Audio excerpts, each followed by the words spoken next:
Olá, eu sou a Daiane Costa, apresentadora do programa Bem Família, e eu convido vocês para o programa de hoje.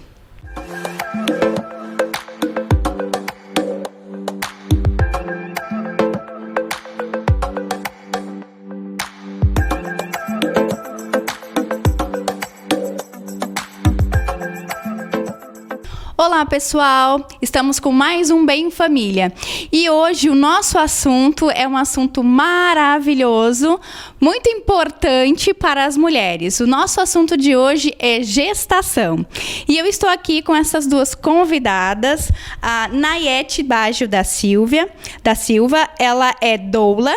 É mãe do Lotus e da Ira. Ela é bióloga, empresária na linha de cosméticos naturais, que é a Artemisa. E eu estou também com a Maristela Fernandes, que é mãe do Vitor e está à espera do Theo.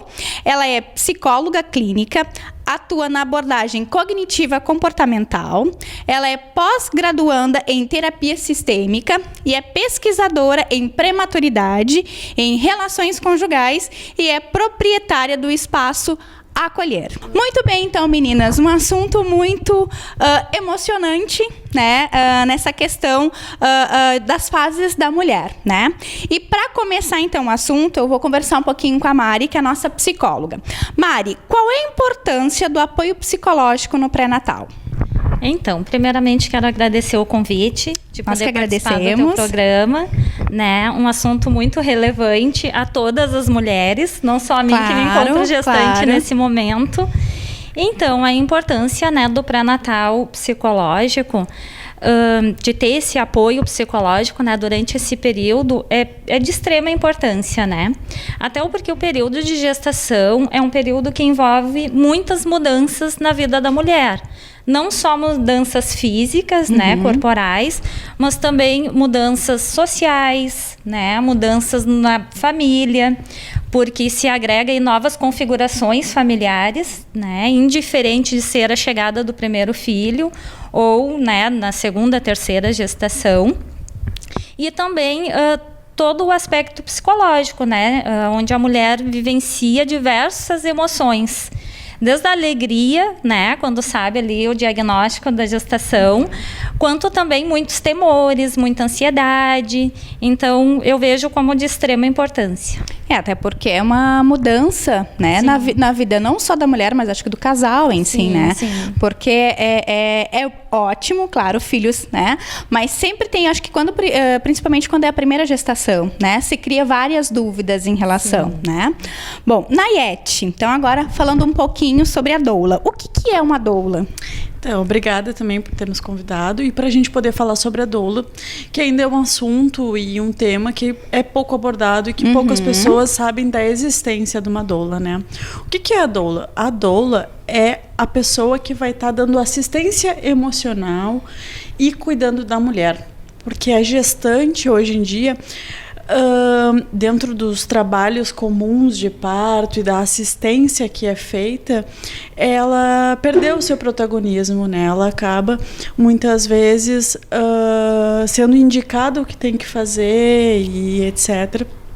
E acaba muitas vezes não tendo o protagonismo do momento que é muito especial para ela, que é uma mudança não só no aspecto físico e emocional, né? Porque ali a gente diz que morre uma pessoa para nascer outra junto com aquele bebê. Claro, verdade. Né? Porque tu nunca mais vai voltar a ser o que tu era. Ah, isso é verdade. E aquele momento de fragilidade onde a gente está assistindo a nossa morte, o nosso renascimento, a gente precisa de um apoio emocional. E o pai tem que estar preparado para isso, mas a doula, ela tá aí para isso, né? Para dar o apoio emocional, para conversar com a mãe antes do parto, durante o parto e após o parto, para poder estar auxiliando e dizendo para essa mãe quais são as coisas que vão acontecer, o que vai se passar e deixando ela preparada para esse momento. Ah, sim. Então é um trabalho bem importante para as gestantes, né? Que legal. E que bom que existe esse apoio, né? Claro. Legal. E Mari, o que é o pré-natal psicológico? Então, o pré-natal psicológico, ele veio para complementar o pré-natal tradicional. Sim. Né? Então, não é descartado o pré-natal tradicional, até porque, né, precisa de ter todo esse cuidado com a saúde física, tanto da gestante quanto do bebê que está a caminho. né? Então, o pré-natal psicológico, ele vem para preparar essa mãe, tanto para o momento do parto, quanto também para as questões que envolvem a gestação, né? A modalidade deste pré-natal ocorre, assim como as sessões de psicoterapia, pode ser individual, sim, ou em grupo com outras mães, né? Que legal. Que fazem trocas de experiências. Isso é bacana, né? É bem interessante. Bem interessante. Né? Já tem, assim, várias clínicas privadas que já estão colocando, né, no pacote de pré-natal ou pré-natal psicológico também. E, claro, ainda é muito novo, não é todos os profissionais da psicologia, né, que trabalham com esta modalidade. Então, aquela mãe que não consegue acessar, né, porque é uma ferramenta que ainda, infelizmente, não está disponível, né, a todas, ela pode buscar essa orientação com as doulas, né, que também fazem esse auxílio emocional, ou com seu próprio obstetra, né? Porque é muito importante nesse período que a mãe se sinta muito segura com a equipe que está acompanhando, né?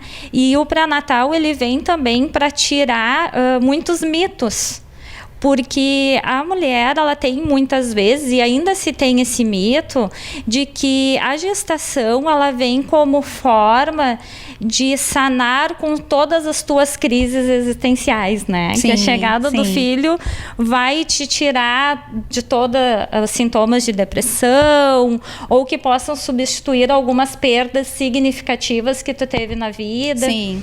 E a gente sabe que não, né? Então, o pré-natal psicológico, ele também consegue desmistificar um pouquinho essa ideia da gestação perfeita. Sim, né? Porque a gente sabe que não é a realidade de todas as mães de terem uma gestação tranquila. Isso. Né? Muitas têm necessidade de fazer repousos, né? Tem algumas complicações, então o pré-natal vem para dar esse suporte emocional para essa mãe.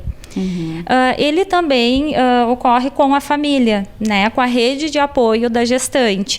Sim, o pai, a família também participa. Né? Não necessariamente só o pai, né? Mas como também, assim, algumas mães solteiras que contam, né, com o apoio dos seus pais, de tias. Então, essas pessoas também são convidadas a participar, até para saber dar o apoio para essa gestante que está no momento, né, de muitas influências, não só hormonais, quanto as influências externas. Claro. Os chamados pitacos, né? Sim. Que muitas vezes, né, tá vivenciando uma situação bem difícil e vem alguém e ao invés de, né, de aumentar a autoestima, auxiliar, acaba, né? Ao invés acaba de auxiliar, acaba dando dando um pitacozinho e deixa essa gestante um pouquinho mais ansiosa, né? Um pouquinho mais deprimida. Então, é bem neste sentido. Que ele vem para auxiliar. Não sabia desse pré-natal psicológico. Achei muito legal e de bastante, assim, importância, né, para a vida da gestante, né? Bom, já que a gente está falando sobre pré-natal, né, Nayete, qual a importância do pré-natal? Então, gente, antes, um pouquinho para complementar a fala da Mari, lembrar que grande maioria das doulas fazem rodas, que a gente chama rodas de pré-parto e de pós-parto. Por quê? Porque realmente, junto com o pré-natal, que é a parte que o médico, que o SUS, que você vai estar acompanhando as questões físicas, né? Acompanhando pressão, acompanhando como está o bebê, se ele está se desenvolvendo bem e etc.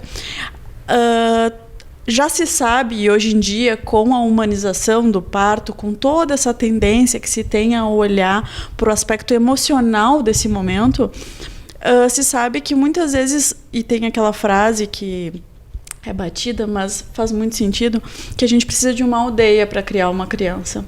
Então, estar em roda, muitas vezes o que uma mãe está sentindo, ou que um bebê está apresentando, é uma coisa que tu nem te deu conta e está acontecendo contigo também.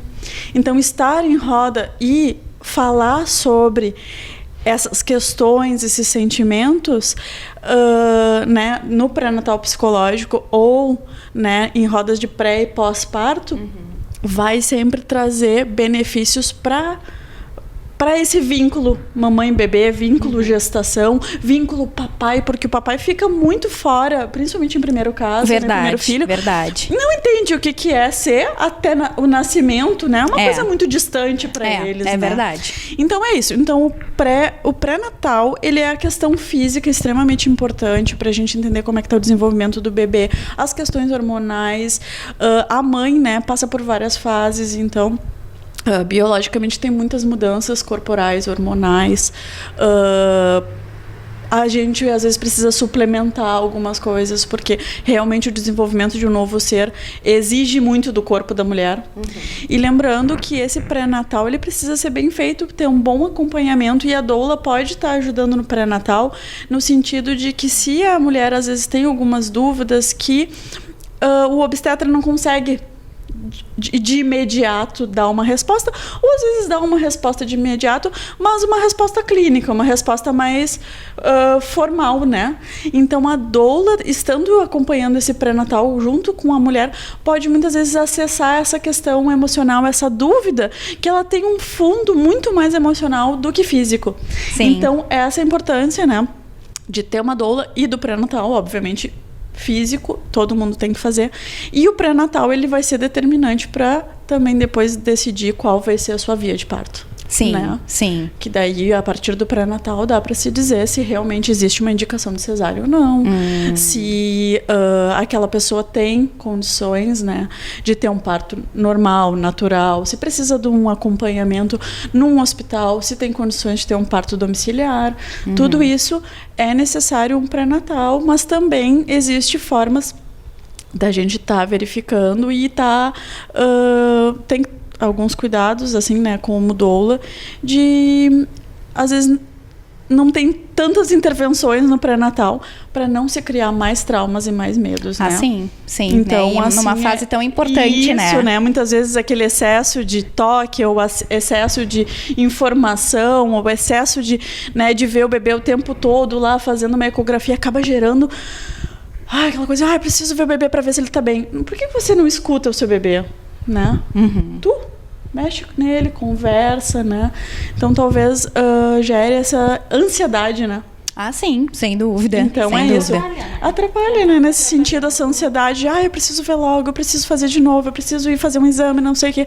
E se baseia só naquela questão medicinal e esquece de olhar para dentro, de olhar para si, de conversar, de deixar o pai falar, né? De ver como ele se movimenta com pessoas diferentes. Legal. E Mari, quais são as dúvidas mais comuns da gestante? As dúvidas mais comuns estão muito em relação ao será que vou conseguir ser uma boa mãe? Né? Eu acho que essa é a dúvida que permeia, né? Verdade, a todas as mulheres. Né? Então, muitas vezes também se tem muito medo de reproduzir algumas coisas que na vida dela, né, ela considera que não foi boas. Então, se tem muito esse medo, será que eu vou ser uma boa mãe? Que eu vou repetir algumas coisas que eu não gostava que minha mãe fizesse comigo? Sim. Então, eu acho que esta é uma das grandes dúvidas, né? E muitas mães, muitas gestantes, principalmente as de primeira viagem. Né, relatam assim, mas eu ainda não me sinto mãe. Então, a gente costuma dizer que o quê, né? Não é assim, descobriu que tá grávida e já se torna mãe. Nasceu uma mãe, se tornou mãe, né? É um processo, no entanto que a gestação leva aí em torno de 40 semanas para a gente ir se adaptando com essas mudanças, né? Como a Nayete colocou, a importância de sentir o bebê, né, do toque com esse bebê, de ter uma fala com ele. Então isso daí vai estabelecendo já um vínculo e é onde tu vai te preparando para ser essa mãe, né? E o que é ser uma boa mãe também, né? Isso é uma variável muito grande, vai variar de cada mulher, né? Então aquela mãe suficientemente boa para aquele filho. E eu digo assim, né? Os filhos escolhem as suas mães. Verdade. Porque... verdade. Né? Legal. Nayete, assim, a gente falou um pouco sobre essa questão dos partos, né, das formas de parto, e qual é a indicação para cesárea? Então, as reais indicações para cesárea seriam prolapso de cordão, um bebê retrovertido, que seria ele estar realmente totalmente atravessado, né? Herpes genital ativa, né? Existem N indicações de cesárea que podem ser ou não. Essas são as mais efetivas, assim, realmente. Se você tá com um neném retrovertido, ele não tem como nascer de forma natural. O que é um retrovertido? Então, ele vai estar virado ou ele vai estar atravessado dentro do útero, né? De forma tá. que ele não tá nem com a cabeça, nem com os pés para baixo, né? Que a posição normal, normal, que seria a melhor para o nascimento, é com o bebê de cabeça para baixo. Né? Certo. O bebê, ele nasce com a cabeça para baixo, olhando para trás. Certo. Essa é a posição.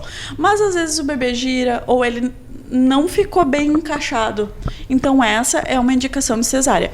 Às vezes a gente consegue perceber isso antes do parto. E às vezes durante o trabalho de parto se percebe que o bebê deu uma mexida e aí tem que realmente fazer uso dessa ferramenta, que é uma ferramenta maravilhosa, que salva N pessoas, né? Vários casos de bebês e de mães, né, que tem hoje em dia essa ferramenta para conseguir, né, tá com o bebê e a mãe da forma mais saudável juntos.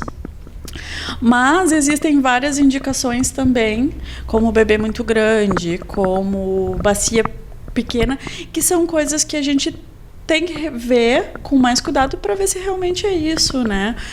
Muitas vezes os médicos, e aí a minha indicação é cuidar se o teu médico, os índices de parto normal do teu médico, se é da tua vontade de ter um parto natural, um parto normal, ou um parto via vaginal, né? Que tem vantagens para o bebê e para a mãe. E para a mãe também. E isso por causa dos hormônios, tem a hora certa do bebê nascer, quem determina é ele, se ele está pronto ou não. Então, todas essas questões a gente precisa estudar, a gente precisa estar, né, atento, porque para o médico e para o nosso sistema é mais fácil e mais lucrativo ter uma cesárea. Mas, claro, como doula, a gente sempre diz, o protagonismo é da mãe. Se a mãe se interessa em ter uma cesárea, então ok, né? A doula não tem muito papel nesse tipo de parto, né? Nesse tipo de nascimento. Mas é isso, a gente tá podendo saber e ter consciência de quais são os reais, né, indicações para ter uma cesárea. Legal, né? Porque é interessante assim, a gente saber e fazer esse tipo de pergunta, porque as mães acabam sempre não querendo sentir dor, né? E acho que até mesmo na questão do pós-parto também, né? A gente precisa também falar, né? Na verdade, a dor, a gente fala que a dor é uma coisa relativa, né? Você pode sofrer, né, durante o trabalho de parto porque está sentindo dor, ou você pode ficar feliz porque está sentindo aquela dor que vai trazer o seu filho, né? E o trabalho de parto, durante o trabalho de parto, ele pode durar 3 horas, 4 horas, 10 horas, mas ele passou, e assim, quase todos que eu vejo, assim, passou, a mãe, ela tá de pé, indo buscar a sua própria comida, sabe? Todos os hormônios que acontecem durante o parto auxiliam na recuperação da mãe e auxiliam na amamentação, no vínculo com o bebê. Então, ele é um processo natural muito importante. Isso, no parto natural? Num parto via vaginal. Tá. Que não tenha... Ela vai ter que ter uma sessão, um monte de hormônios que vão acontecer, que vão estar se desencadeando naquele momento, que vão auxiliar tanto para o bebê, que vão chegar para o bebê e que vão estar ali na mãe. E que o parto cesárea, principalmente aquele agendado, não tem. Não tem. Né? Não tem. Então pode ter uma dificuldade na amamentação, a recuperação pode ser muito mais lenta. Né? Pode ter um problema na cicatrização, né? O próprio bebê, a grande taxa de nenês prematuros e com dificuldade de respirar muitas vezes se dá por esse parto cesárea ter sido feito antes do tempo do bebê estar pronto, né? Porque efetivamente, por mais que hoje a nossa tecnologia seja muito boa, a gente não sabe quando aquele bebê está pronto, né? A gente diz assim, cada uma tem uma forma de fazer o seu bolo. Cada um tem um fogão. E a gente não tem como padronizar, né? Se eu te perguntar qual a tua receita de bolo, a receita de bolo da tua avó, a de vocês deve ser mais semelhante do que, de repente, da minha família. Mas, de qualquer forma, cada um vai botar um ovo a mais, uma farinha a mais, né? Um açúcar a mais, um fermento a mais. E cada forno vai ter o seu tempo. Então, isso é o primordial quando a gente dá ao bebê a escolha. Sim. Né? De quando nascer. Sim, é porque a escolha é sempre deles, né? Deles, exatamente. Legal. O quanto essa escolha é importante, né? Eu tive na minha primeira gestação um parto prematuro, mas foi um parto normal. E o quanto isso impactou no processo de recuperação dele. Ah, sim, né? acredito. Tanto que não precisou ficar com um respirador artificial em função do parto ter sido parto normal. Ter sido vaginal. Mari, já que estamos falando, né, de gestação, enfim, então vamos falar um pouco sobre a sexualidade da gestante, né? Que eu acho que tem essa dúvida aí também. Como é que pode ser a sexualidade da gestante? Ela pode ter uma sexualidade ativa? Sim, se a gestante não tem nenhuma restrição médica, né? Porque a gente sabe que algumas gestantes sim, né? Tem restrição. Nos casos de encurtamento de colo, de risco de parto prematuro, aí nesses casos... Não pode? O próprio médico vai orientar não. Caso contrário, ainda é um mito, né? Ainda é uma tensão muito grande falar da sexualidade da gestante, né? Muitas mulheres têm bastante medo, né, de ter a relação sexual, inclusive passam esse medo para os seus parceiros, que também ficam com receio, né? Mas não machuca o bebê, não tem problema nenhum, pode ter, né, uma relação sexual ativa. Claro, desde que seja confortável e prazeroso para a gestante, né? Eu acho que isso é primordial. Que ela se sinta, né, amparada pelo seu parceiro, né? Também, claro, algumas posições, né, que sejam agradáveis para ela. Isso é super importante, mas não tem problema nenhum. Se não tem restrição, né? tá liberado. Ainda mais se tiver interesse, né, num parto natural, num parto vaginal, é super até bem aconselhável que se tenha relação sexual, porque se trabalha também muitos músculos, né, Nayete? Na verdade, o hormônio do amor, que a gente chama, né, a ocitocina, ela é liberada durante o trabalho de parto, mas ela também é liberada durante um orgasmo, durante o sexo. E essa vinculação amorosa, ela faz muito bem. Então, a gente diz assim que, inclusive, no fim do trabalho de parto, para aquela mãe que está um pouco mais ansiosa, a gente diz, vai lá. Sabe, se tu tá afim, faz sexo. Isso já vai estimular algum tipo de contração. Mas isso lá no fim, gente, não vai acontecer de um trabalho... Não, nenhum ato sexual vai ativar um trabalho de parto se não for para ele acontecer. Ah, sim. Né? Então, sim, é bem importante que... E isso é aquilo que a gente fala, né? O apoio emocional. Onde o casal se encontra... Né? Já há um cuidado com aquela barriga, já há um cuidado com aquele outro ser que está ali, e é um amor, uma descarga hormonal muito grande, e o bebê sente, gente, o bebê sente essa descarga hormonal, verdade. Sente esse prazer, sente esse amor que está acontecendo com aquele casal, e isso faz bem, né? Lembrar que aquilo que a mãe sente, o bebê também sente em termos emocionais. Então, se a gente tá com uma vida leve, tá conseguindo se relacionar com o seu parceiro, o parceiro tá feliz, né? Porque às vezes o pai fica, 9 meses, né, sem encostar na mulher, depois mais não sei quanto tempo. Então, assim, se é confortável para os dois, sabe, se mantenha assim. Realmente, se não tem nenhuma contraindicação médica, não tem. Tá tudo certo. Pode fazer então, tá, meninas, né? Claro, sempre respeitando, claro, as suas restrições. Bom, já que a gente falou, né, Nayete, sobre o trabalho de parto, quais são os sintomas, né, que aquela gestante ela precisa estar atenta? Então, como é que se inicia o trabalho de parto? Para cada mulher é diferente, né? Cada corpo é único. Então, tem mulheres que não sentem nada e aí estoura a bolsa. E aí pode iniciar um trabalho de parto depois disso com contrações, né? As contrações elas têm que ser mais ou menos ritmadas, a intensidade dessas contrações tem que aumentar. Tem mulheres que vão ter as contrações primeiro, né? Mas os sintomas iniciais, normalmente é aquela dor na parte inferior das costas, na bacia, aquele endurecimento da barriga, né, que é a contração, e isso tem que começar a aumentar. Tem os pródomos, que a gente chama, que é a parte anterior, onde isso pode vir e pode ir embora, pode vir e pode ir embora. Mas os sintomas mais importantes são esses, a contração, né, e a progressão, né? Tu sente que a coisa tá fluindo, tá começando a aumentar. Então, aí tu começa a te atentar para que tenha um trabalho de parto acontecendo, né? Lembrando que pessoas que rompem a bolsa antes podem não ter sintomas de contração. E aí, com auxílio de uma doula, de uma obstetra, de uma enfermeira obstetra, podem fazer alguns exercícios para que essas contrações aconteçam, né? Porque a ruptura de bolsa, ela determina um certo tempo que esse parto tem que acontecer, né?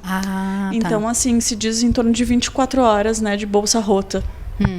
Que é a bolsa quando já começou a sair o líquido. Isso. E aí, nessas 24 horas, o trabalho tem que começar. Tem que acontecer. Assim, dependendo da equipe, dependendo da saúde com monitoramento, né? Nesse caso, com monitoramento bem cuidadoso, a gente vai olhando se o bebê tá bem, se os batimentos do bebê tá bem, se o líquido não apresenta o mecônio, que é as fezes do bebê, né? O líquido tá translúcido, se a mãe tá bem, entendeu? Tudo isso pode ir levando o parto adiante. Então, é isso. Todo o trabalho de parto ele precisa ser monitorado. Não é papel da doula fazer isso. Tá? O papel da doula é dar assistência à mãe e fazer com que aquele parto seja mais próximo daquilo que a mãe desejou, né? Que é um trabalho que a gente conversa antes, quais são os desejos da mãe, se estuda então essas questões e aí se segue esse plano, né, de parto. Então é isso, assim, os sintomas iniciais são essa dor, essa contração, e aí pode vir junto ou não a bolsa, né? Estourar. Legal. Bom, gente, o nosso programa fica por aqui. Eu quero agradecer, então, a Maristela, a Nayete, então, por terem disponibilizado do tempo de vocês, que eu sei que a agenda de vocês, né, é bem cheia, né, e o tempo de vocês, então, é bastante curto, mas eu quero agradecer, então, e pedir para os nossos telespectadores, então, se gostaram dessa matéria, vão lá, curtam, compartilham. E, meninas, eu quero, além de agradecer mais uma vez, eu quero saber como é que a gente faz para encontrar vocês. Se vocês têm redes sociais, enfim, como é que a gente faz, os nossos telespectadores que estão nos assistindo, como é que a gente pode fazer, então, para entrar em contato com vocês? Então, eu tenho, como tu falou, a linha de cosméticos e eu acabo respondendo sempre por ali. Faço vídeos, né, e me apresento como doula também. Então, para me encontrar, Facebook ou Instagram, é Artemisia com S, certo. Feitios. Né? Tá. Feitios. Artemisia Feitios. Legal. Bom, para me encontrar, então, no Facebook é Mari Fernandes, né? Ou também pode ser pelo meu WhatsApp, que é o 996722889. Muito bem. Então tá, meninas, mais uma vez, muito obrigada. E, gente, espero vocês, então, no nosso próximo programa.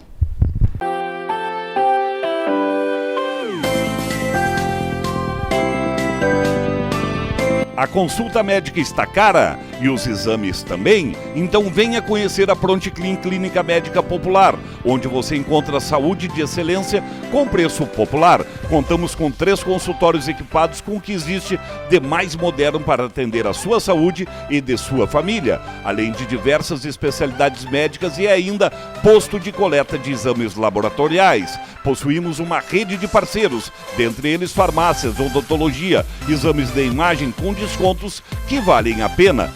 Os valores aqui realmente cabem no seu bolso. A Pronticlin está localizada na Avenida Lupicínio Rodrigues, número 1562, bairro Santa Rita, em Guaíba. Venha nos conhecer. Central de atendimento 513402-1723. Curta nossa página no Facebook e fique por dentro das novidades.